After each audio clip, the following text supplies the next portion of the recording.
అస్సాం రాష్ట్రంలోని నీలాచల్ కొండపై ఉన్న కామాఖ్య దేవాలయం భారతదేశంలోని అత్యంత రహస్యమైన మరియు శక్తివంతమైన శక్తి పీఠాలలో ఒకటి.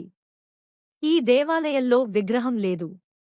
ఇక్కడ భక్తులు ఆరాధించే దైవం ఒక శిలా చీలిక. ఇది దేవీ శక్తి గర్భాన్ని సూచిస్తుంది. ప్రతి జూన్ నెలలో జరిగే అంబుబాచి మేళా ఈ ఆలయానికి ప్రత్యేకతను తెస్తుంది. ఈ 3 రోజుల పాటు ఆలయం మూసివేస్తారు, ఎందుకంటే ఈ కాలంలో దేవి మాసిక ధర్మం అనుభవిస్తుందని నమ్మకం. ఈ సమయంలో గర్భగుడిలో నుండి ఎర్రటి ద్రవం ప్రసరిస్తుందని, అది సృష్టి మరియు పునరుజ్జీవనానికి సంకేతమని విశ్వసిస్తారు.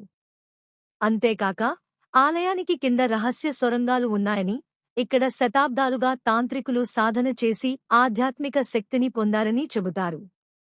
కామాఖ్య దేవాలయం విశ్వాసం, స్త్రీత్వం మరియు మర్మమైన ఆధ్యాత్మిక శక్తి కలిసే పవిత్ర స్థలం.